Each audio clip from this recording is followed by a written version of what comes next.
My mill tampered with my birth control, resulting in me getting pregnant through postpartum. Not really sure what to do from here. Let me just start out by saying, if you know who I am, please don't say anything. I created a throwaway to vent and cry and get support as anonymously as possible. I'm still very happy about the pregnancy, or at least want to be. I just need support. Thanks for understanding. My husband to 2M and I to OF welcomed our daughter into the world 18 weeks ago. She's a darling baby and really pretty easy as far as newborns go. Except for one, she wasn't a son. My ILS were obsessed with the idea of us having a son, to the point that they denied she was a girl up until the moment she was born. Why? Because the bloodline follows the father. If you don't have a son, our family name will die out because your daughter will marry a man and carry on his bloodline. So girls don't really count. The day they came to visit in the hospital, my eyes asked when we would be trying for another baby. We kind of just laughed it off, but my mill got more insistent, straight up telling us, "Y'all need to try for a boy over the next month or two." The conversation about us having another baby sort of tapers off into little comments every now and again.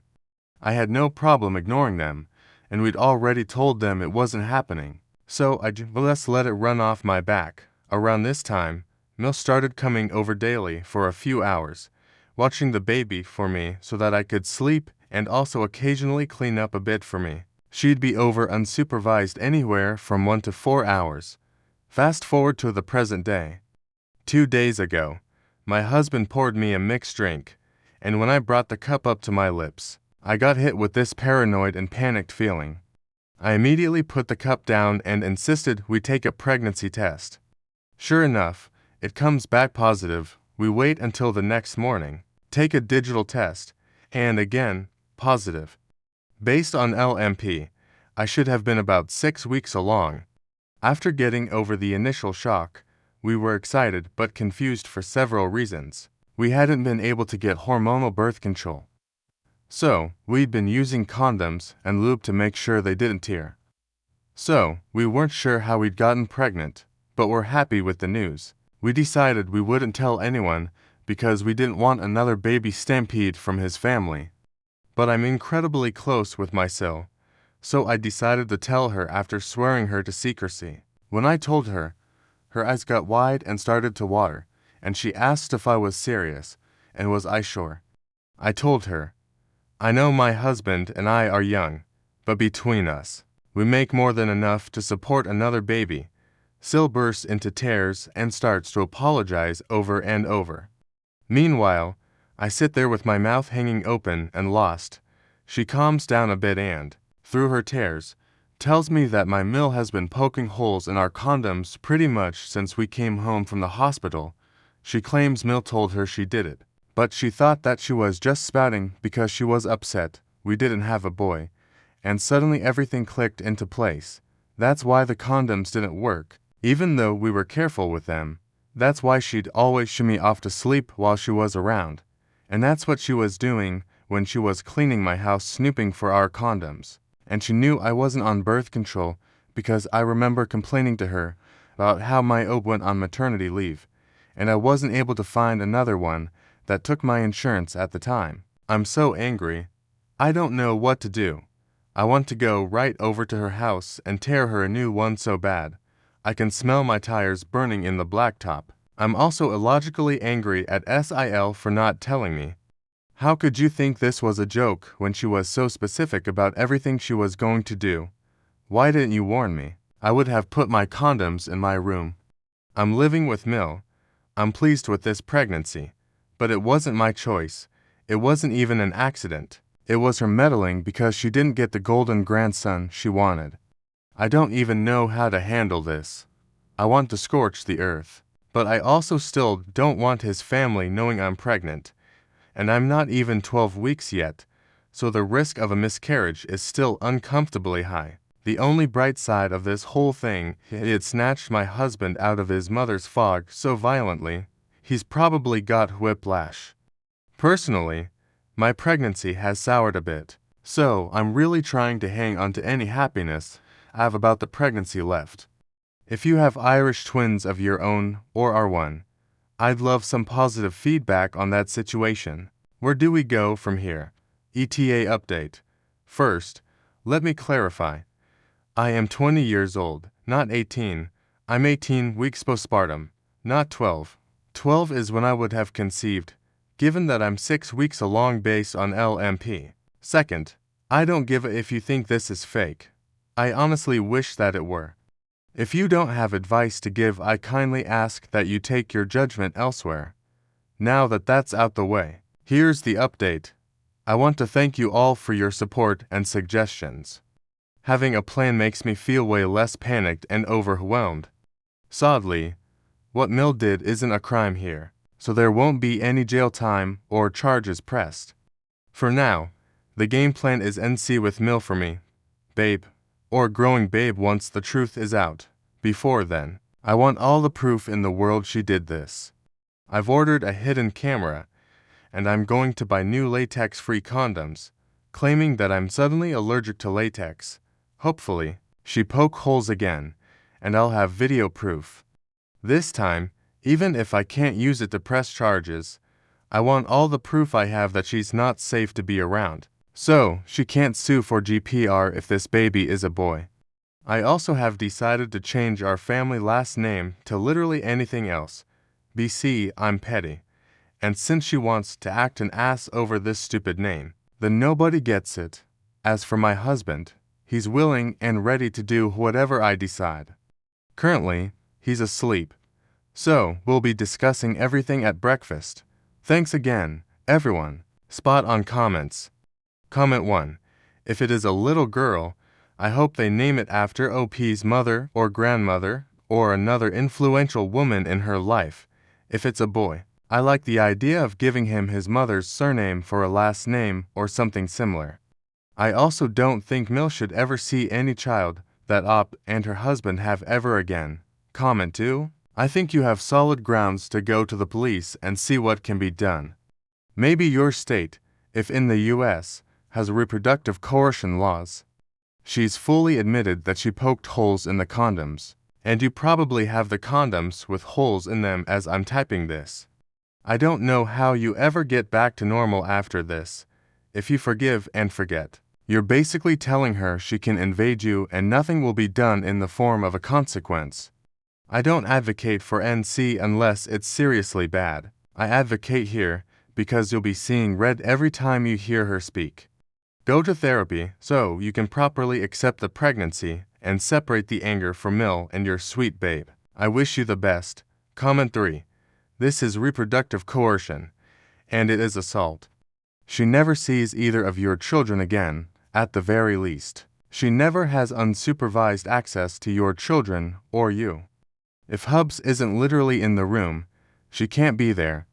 If you let her get away with this and sweep it under the rug, she will feel entitled to brag for the rest of her life about how she is the reason you have low too and how that's her baby, and she's so proud of this completely sick thing she has done to you. She may do it again.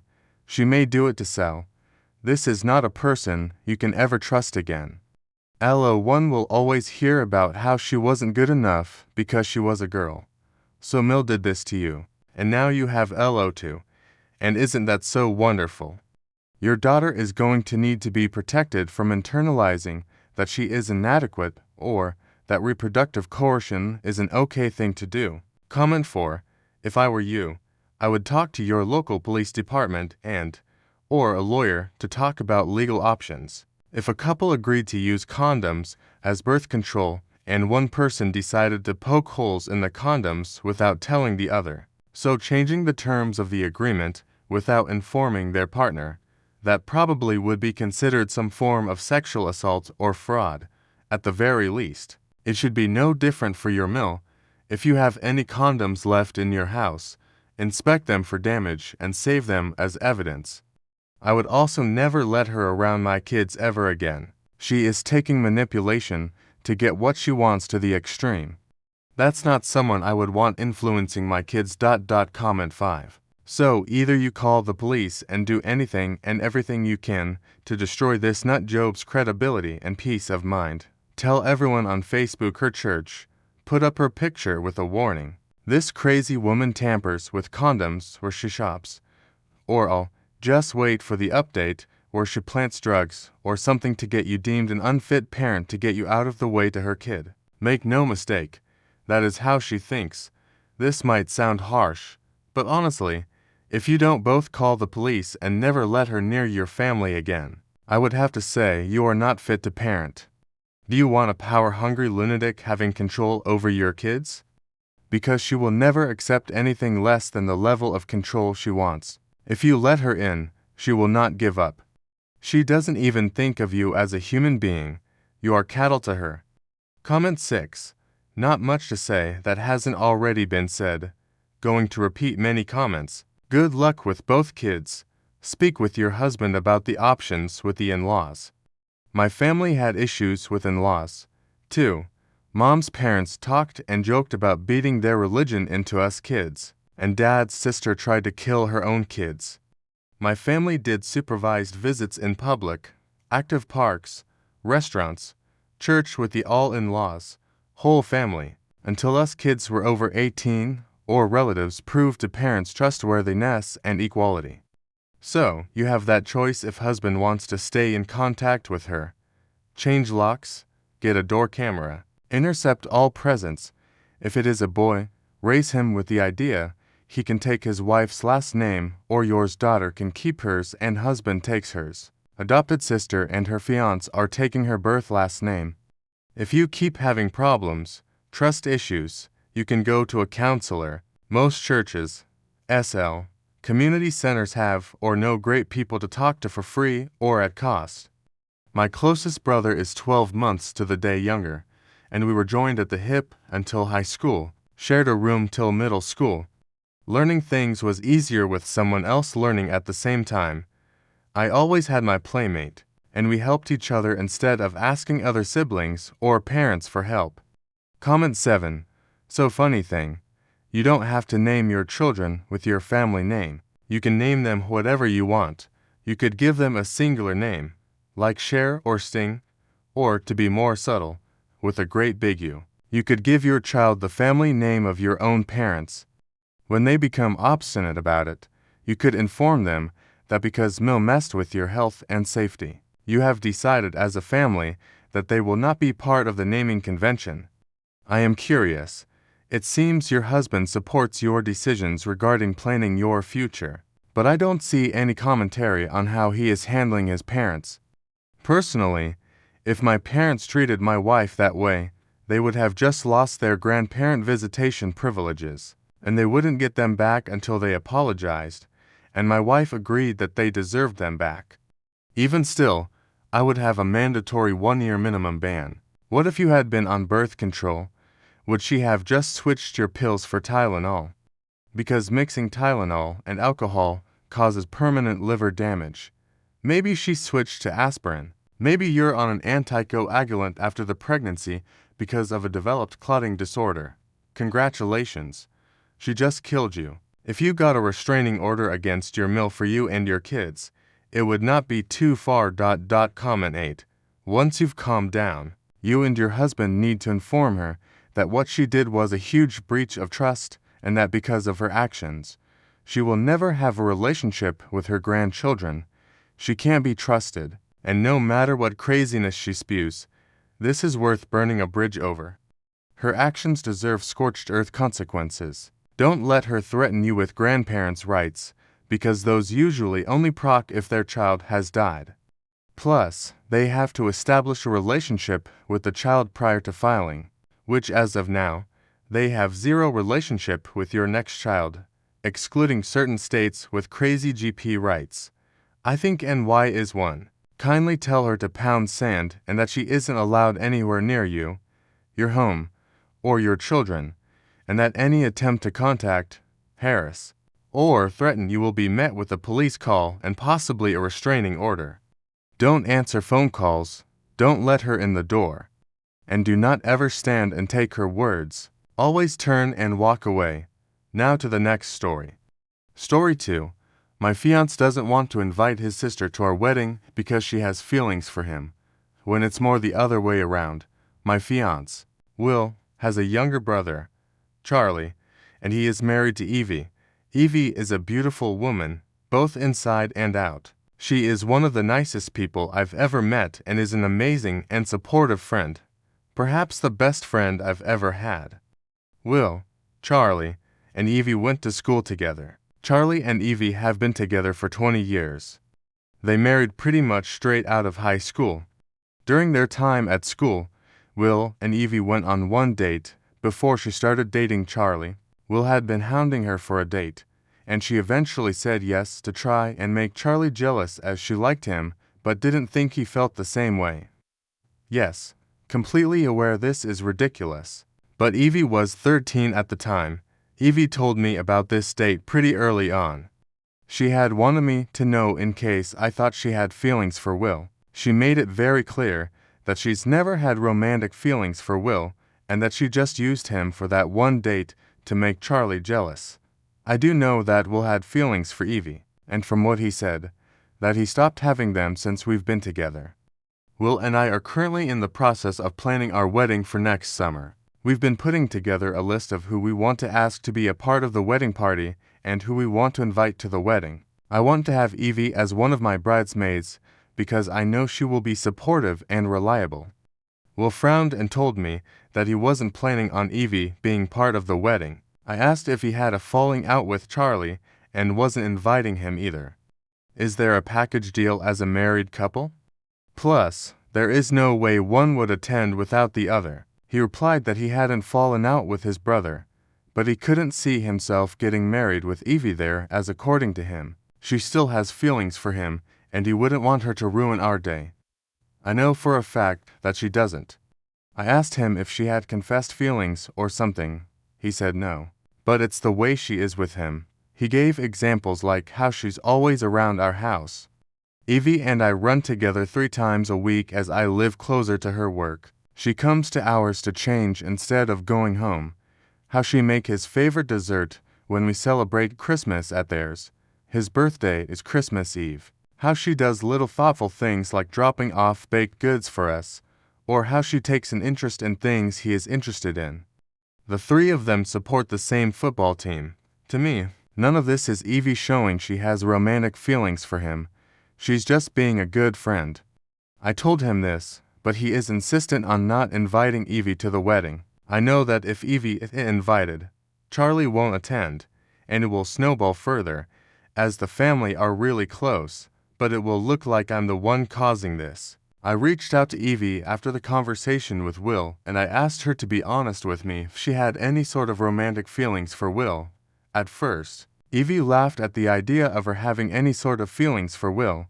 She then admitted that until I met Will, he had made her uncomfortable, but it had lessened since we got together 2 years ago. She explained that Will would make comments about how they were more suited than her and Charlie. He used to send her drunk messages about how they belonged together. She told me that Charlie knew about the messages and they had pulled themselves away from Will during that period, but only allowed him back in when I started dating him. I asked her if he had sent her anything like that since we'd been together. Evie went quiet on the phone before saying that he had sent her a message at the weekend when Will, Charlie, and some of their friends had gone out drinking. She had canceled on running this week but hadn't given me a reason, and it turns out that she is avoiding Will. Charlie also hasn't been talking to his brother since the night out because of the message.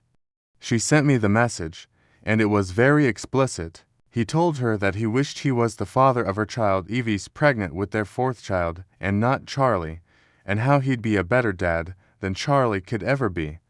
I'm not sure what to do. I love Will, and he is convinced that Evie has feelings for him, when she's made it clear that she does not. I thought Will had moved on, but he's now sending Evie messages. Is there anything I can do? Or is the relationship just doomed? TLDR, Fiance doesn't want his sister to be invited to the wedding, saying it's because she has feelings for him. Turns out he has feelings for her and has started sending her messages again, saying that he loves her and they belong together. Edit. Not that it makes anything better. Will was 15 when they had the date. Evie is 6 months younger than her husband. She's 30 for next month. I've told Will that we need to talk when he comes back from taking his mom to an appointment this morning. It's nothing serious, just taking her to get new glasses. But she needs the help as she's got mobility issues. I think he knows I want to talk about Evie, as he asked if it was about Evie in the wedding. I said yes, and he sighed before telling me we would discuss it when he comes back. I'm going to put together a weekend bag so I can leave quickly if needed. I've texted Evie and Charlie to tell them I'm going to talk to Will about his behavior because it needs to change, and he needs to realize that nothing will ever happen with Evie. Charlie responded wishing me luck and has said their house is open to me if I need it. He also apologized for me having to go through this, as they shouldn't have stuck their heads in the sand about this, hoping it would go away. I know I should have brought this up after she told me, but I'm very non-confrontational and will try and avoid an argument if I can. Update: Will and I had a talk when he came back. I told him that I knew about the text he had sent Evie at the weekend. He denied it straight away, telling me she was a fantasist, but quickly changed his tune once I started reading him the text. He then started to apologize and claimed it was just a moment of weakness after Charlie had been showing the group pictures from their family holiday last month. One of them had made a comment about Evie being out of Charlie's league, which reminded Will that he had lost his chance with Evie all those years ago. He then sent her the text. I asked him how he would feel if it had been Charlie harassing his partner, and he just lowered his head and said he would be upset, but that Charlie didn't deserve Evie. I told him that Evie wasn't an object to be given to whoever is deemed worthy of her, and that she chose Charlie, and that should have been enough for him. The fact there is someone out there who loves Charlie for who he is and makes his brother happy should be enough. Will told me that he was jealous of Charlie as he has everything he wanted, and it wasn't fair because he's the eldest. Charlie did better than Will in school. He was better at sports. Charlie is more successful, as he was able to do what he wanted, while Will could go to uni for whatever he wanted. Seeing Evie with Charlie is a reminder that Charlie has everything he wants. I asked Will if Evie was single and interested in him. Would he leave me? Will refused to answer the question, but it was all I needed to hear. I told Will that I was going to stay elsewhere for a couple of days while I figure out where I will go because we are over. I don't want to stay living with someone who doesn't care about me. When I went to go and get the bag I packed, Will asked me if he could have the ring back as it is a family heirloom. It belonged to his grand and was intended for whoever got married first. But when Charlie asked for it, Will apparently threw a massive tantrum over it, saying that it should be his as he is the eldest, so their mom said Charlie couldn't have it. I told him no. It was going to the person who it was meant to go to Evie. I'm now at Charlie and Evie's for a couple of days while I figure out getting a new place to stay or if I will move closer to my family. I work for myself, so that makes things easier. Charlie and Evie have decided they will be going LC with Will.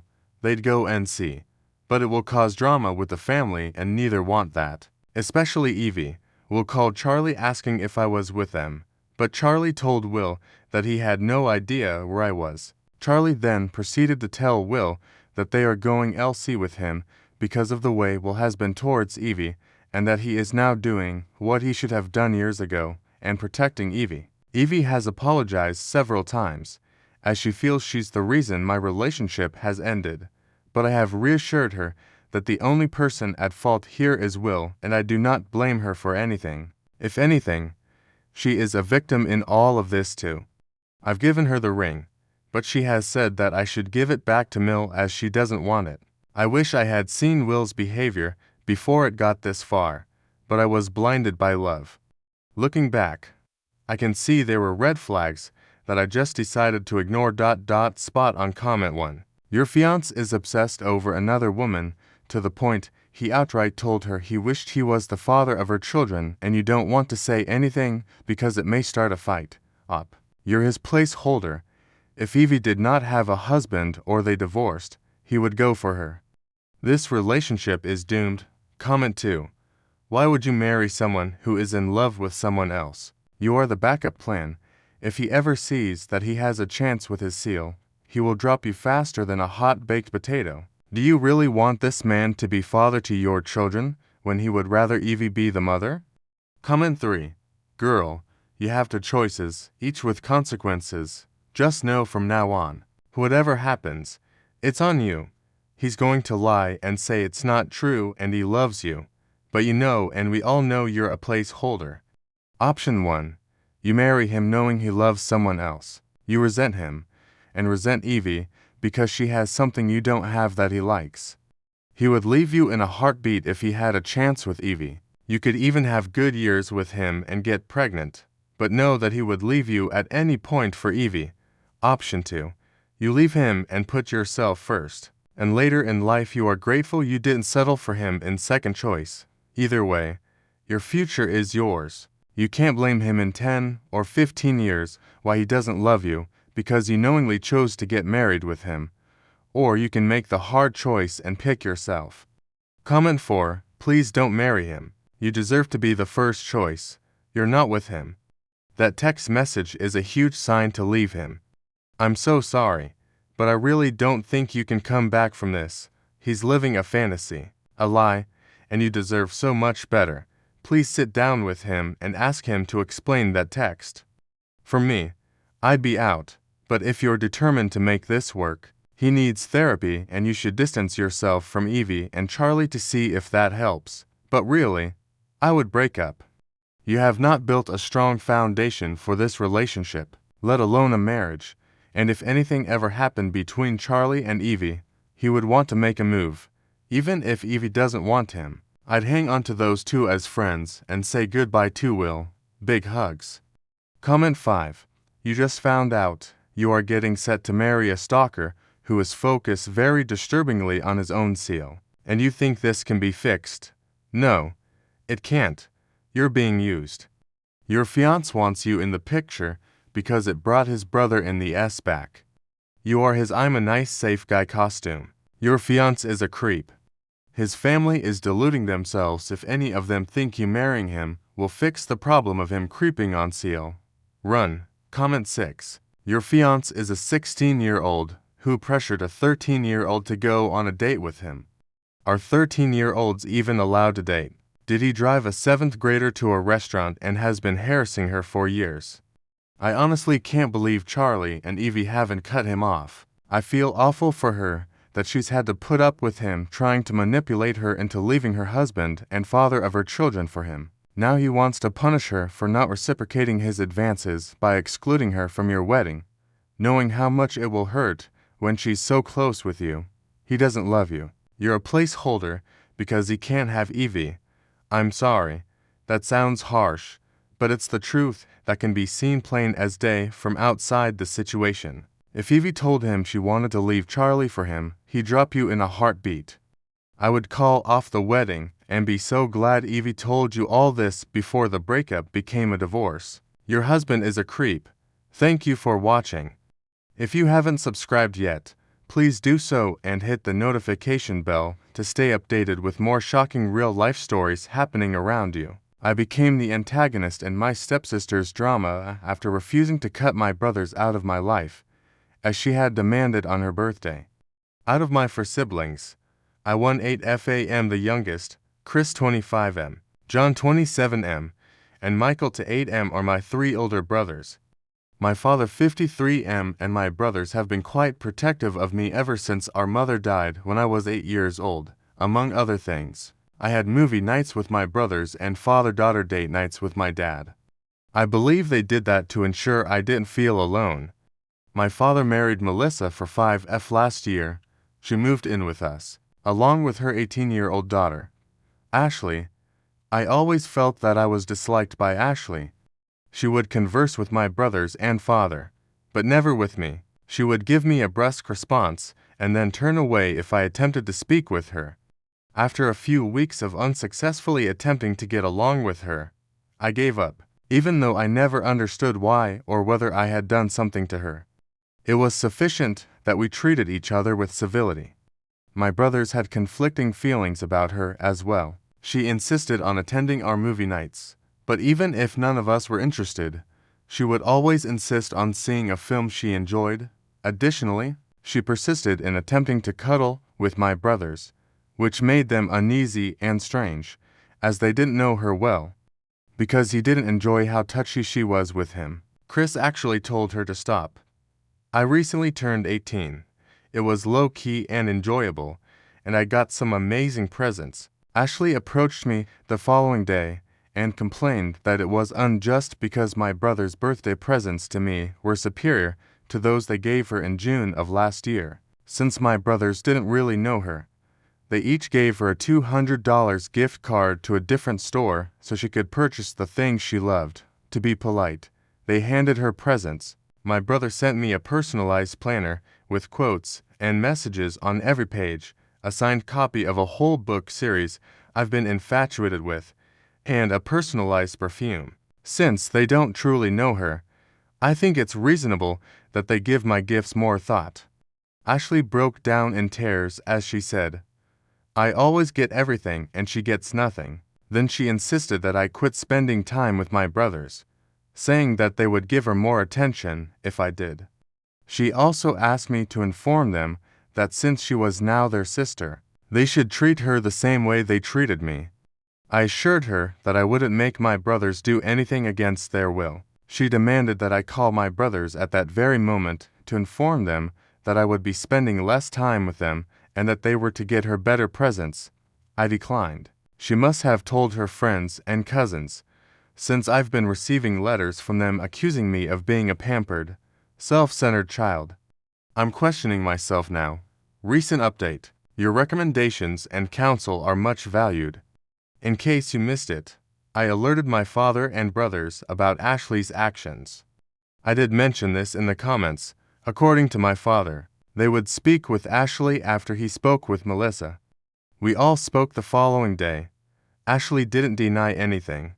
Despite what we believed at this point, she sounded like a broken record as she simply reiterated everything she had told me. Because my brothers and I were so close, my dad acknowledged that she might feel alienated, but he said it was inappropriate for her to harass me through her friends and family and demand that I spend less time with them. Melissa began to express regret for Ashley's actions. Ashley was simply struggling with the changes in her life, so she stated she hoped we could all forgive her, even though she knew it was wrong. They did initially want a positive relationship with her. Michael said, but she could forget it if this was how she was going to treat me. My brother also talked about how her being so touchy with them made them feel uneasy. When my father proposed therapy, Ashley screamed and refused. I believe my father had had enough at this point. He threatened to evict her from his home unless she resolved her problems and went to therapy. We all stopped talking after that. My dad responded in the affirmative when Melissa inquired if he was serious. He claimed to love her and care about Ashley, but he wouldn't tolerate bullying of his daughter in his own home. Ashley had a surprised expression. This must have been quite upsetting to her because she was going to attend a nearby college and stay at home to save money on rent. She began accusing me, approaching me, and even attempting to seize me. My brothers all stepped in between us right away. John told her icily that even if her father was attempting to be nice, he would not act in that way. He went on to say that he would put her in jail before she could blink if she touched me. As an attorney, John made it apparent that this was no mere threat. Ashley took a step back and shut the door behind her as she made her way to her room. Ashley attended therapy the following day. At least she is leaving. Even though I'm not sure if Melissa coerced her or if she didn't want to be expelled. I don't mind at all that she has been ignoring us for the past few days. Ashley began playing the sympathy card by texting my brothers the day she began therapy. They all obstructed her. I'm doing fine personally. Everyone kind of forgot that I'm leaving for college in a few days because of this whole situation. My father and brothers are currently behaving irrationally and like mother hens. LOL. Update 2. To put things in perspective, I am the youngest of 4 siblings. 1-8F, Chris to 5M, John to 7M, and Michael to 8M are my 3 brothers. When I was 8 years old, our mother died. My dad, 53, married Melissa for 5F last year, and she moved in with her daughter Ashley, 18F, from a previous marriage. I wrote about Ashley hysterically making me quit spending time with my brothers because she wanted them to give her more attention about a month ago. She constantly accused me of keeping her from connecting with my brothers and blamed me for everything. We all took a seat and spoke. I went to college, and Ashley went to treatment. However, I am aware that she still hates me. The present problem: I turned 18 a little more than a month ago. I received a pair of diamond earrings from my maternal grandparents as a family treasure. My mother used to own them, but she was unable to give them to me, so my grandma kept them until I became 18. In my room, I store them in a closed drawer. Melissa and Ashley attended a wedding yesterday. Melissa posted on Facebook. So I knew until I noticed Ashley wearing a pair of earrings that I recognized from one of her articles. I didn't give it much thought. I knew right away that those were my earrings, even though I know it's wrong to make accusations without evidence. I notified my father and brothers over the phone before leaving for home. Melissa didn't trust me when I contacted her to explain the problem because Ashley had informed her that she had borrowed the earrings from a friend. Upon arriving home, I discovered that the earrings were gone and the drawer had been broken. We looked at the hallway security camera I had one placed due to past incidents, and it captured Ashley entering my room and exiting a short while later. I was in a panic. Ashley received a call from my dad demanding that she return my earrings. At first, she denied everything, but when he revealed that we had video footage, she defended herself by claiming that I wasn't using them and that she had simply borrowed them. My dad was then barred by her. Melissa was also not picking up her phone. I was considering going to the wedding right away when my brothers, who were really tired of Ashley, proposed that we go to the police station and report her for stealing. At first, I was hesitant, but then I recalled that Ashley had stolen these earrings without my consent, which my mother had left for me. We displayed the security film, filed a report, and went to the station.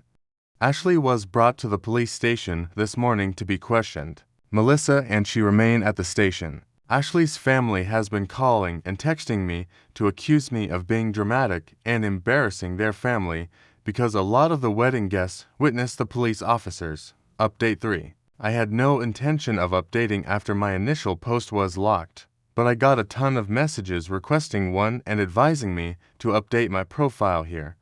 It is. If you're still reading this, please be prepared for a lengthy read because a lot happened. Let me start by answering the question that has been on everyone's mind.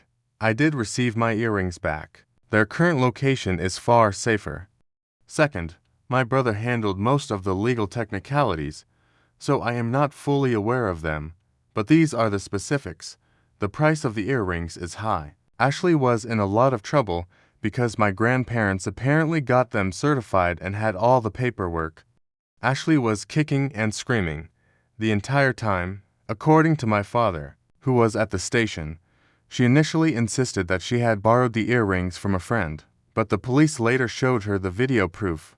Furthermore, she was unable to identify the acquaintance from whom she allegedly stole them. To exacerbate the situation, she was carrying the earrings in a custom IED engraved box.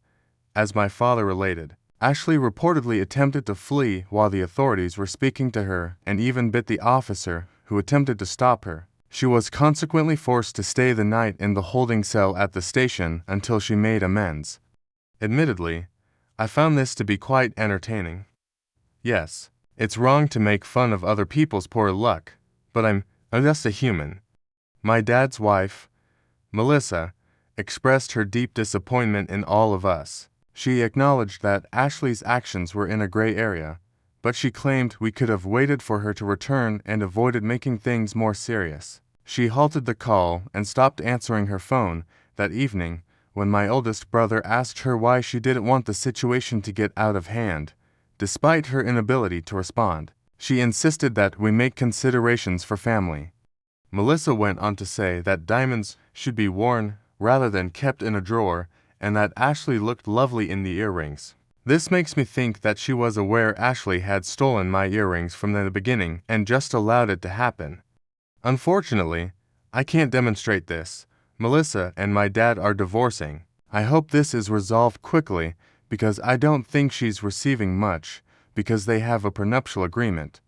Ashley, on the other hand, has been sending me nasty messages, just her standard fare. Although I don't read the messages, I haven't blocked her since we all think she would try to get in touch with us again. We want to use this as proof for a restraining order against her. They have left the house as of right now.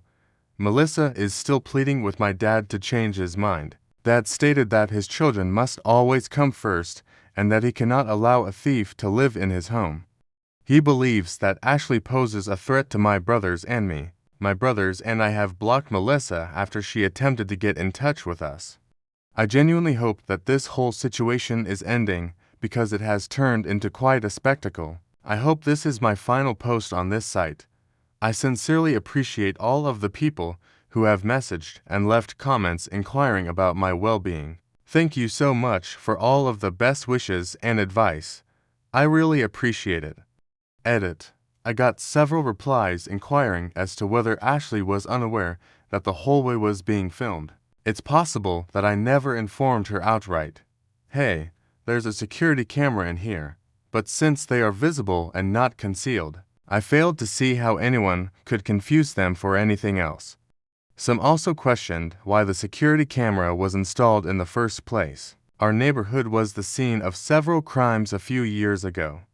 I was frequently by myself at home at this time, from the moment I got home from school until my dad returned home from work. The house was equipped with security cameras since my father and brothers were too cautious. They were never removed.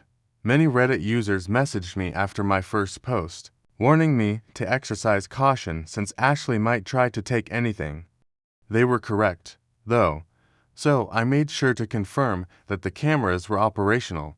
Now, to the next story. Story 2. I blocked my aunt and cousin to stop their harassment of my partner, and I refused to give up our baby for adoption. I am 8 months along in my pregnancy to 4F, and ever since I told my aunt and cousin, they have been causing me problems. We already love our girl, and neither my spouse nor I intend to part with her. However, my aunt wants me to give my cousin, who has been infertile for the previous 5 years, my child. To put that in perspective, my aunt has been a motherly role to my sister and me since our mother died when we were very little. Throughout our lives, we have maintained a close relationship with our aunt and cousin, and we have made an effort to help my cousin during her infertility issues. Being a Mormon who frequently goes to church and has a strict, narrow-minded perspective on morality, values, and leading a decent life, my aunt is also highly religious. According to her, a child should have a loving, caring mother, a father who provides for them, and a solid religious foundation. My spouse feels that my child will grow up in our home confused and misinformed because we both have full-time jobs and occupations, and she is not a Christian. She claims that the child won't have the right care and identity because of our differing religious beliefs. She worries that in such a setting, our child's welfare won't be given priority and that they might choose a bad, immoral route. She feels that my cousin, who works from home part-time, and her spouse are far more qualified to give my child a caring household that is infused with religion and morals. My cousin and aunt have moved to a new house where they are unaware of the address, and I have blocked them from most forms of communication to be sure they won't have any influence over my medical choices. My boyfriend and I also got married in a private ceremony. My aunt has been more hostile to me than the other one.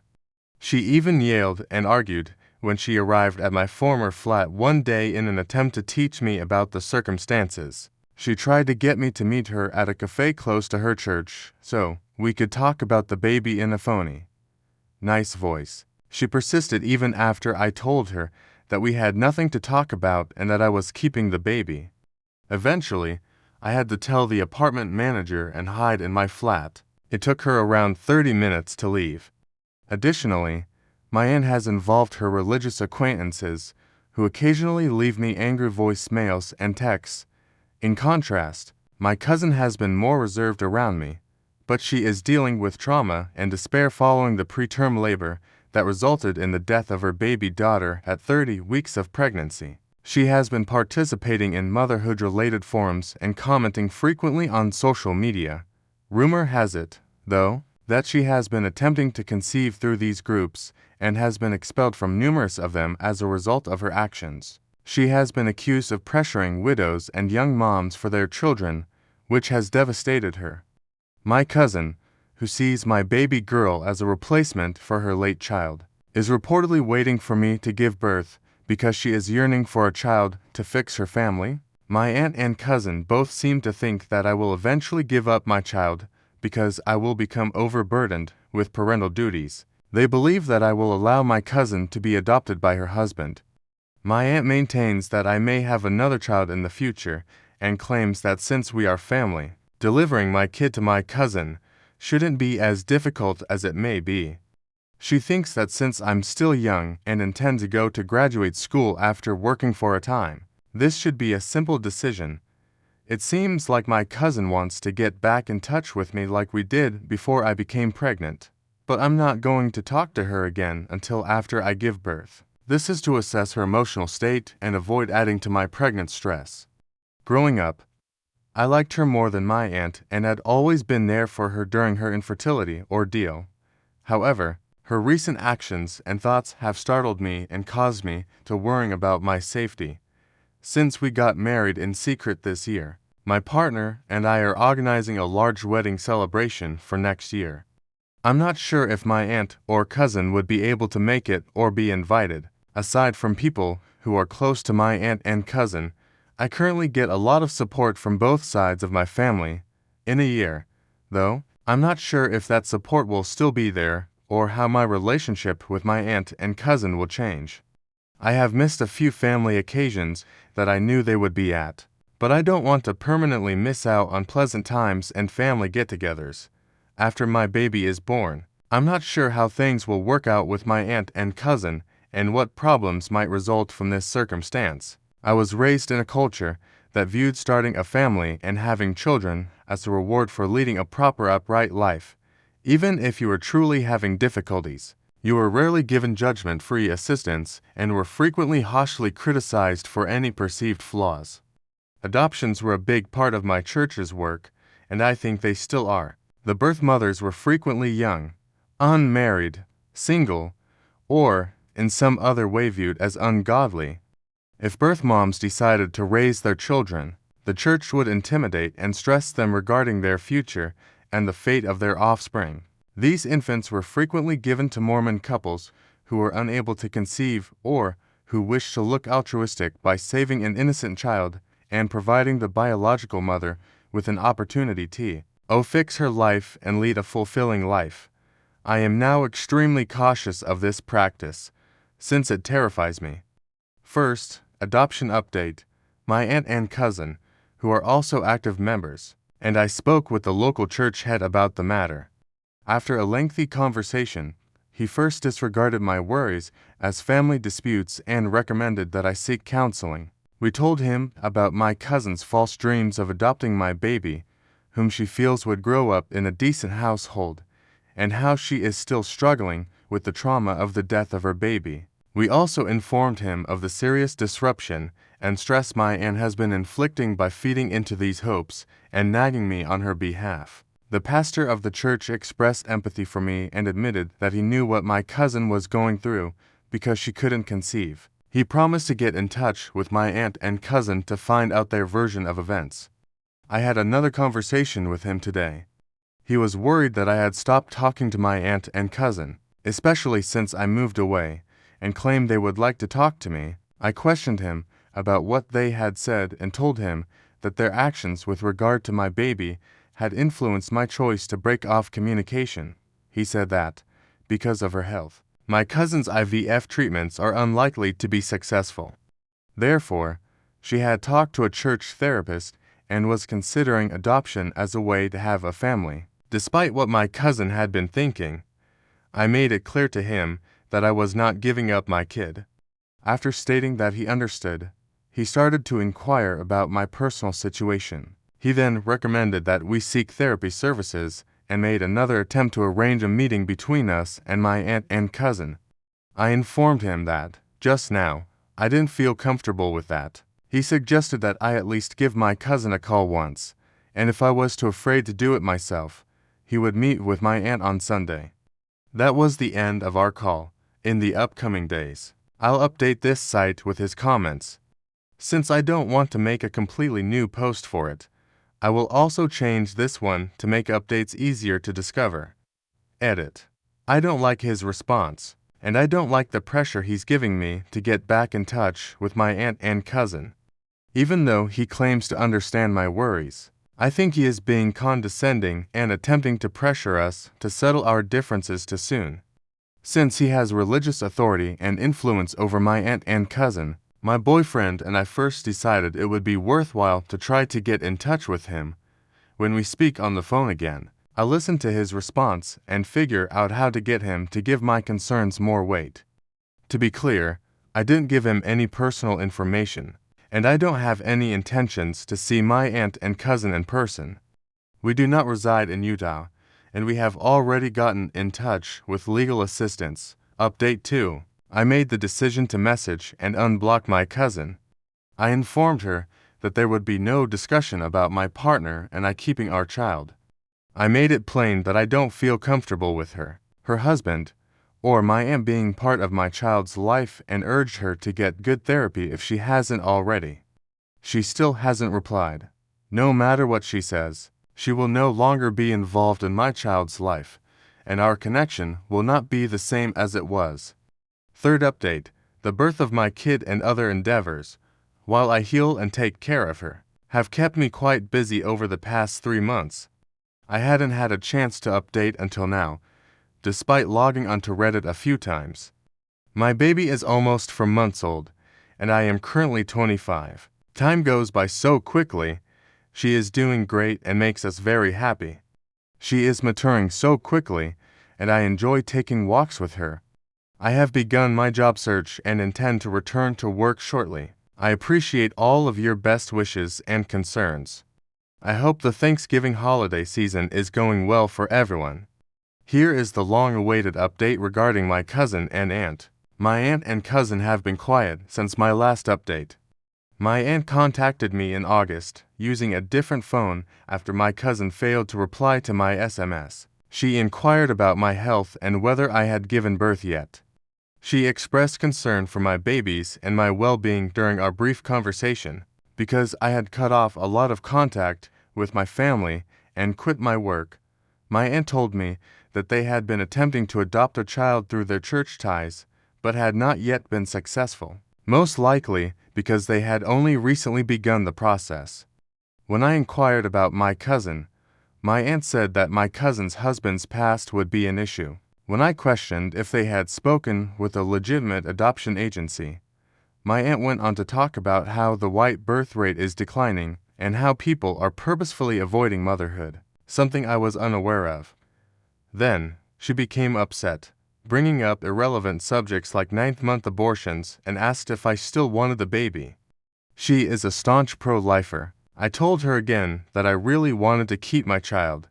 She went on to discuss how my cousin, who was in her early 30s, was growing older and how her nest was still empty. My aunt wanted me to at least share the joy by letting my cousin spend time with and be a part of my daughter's life. I informed her that, because of their previous actions, this would not be feasible.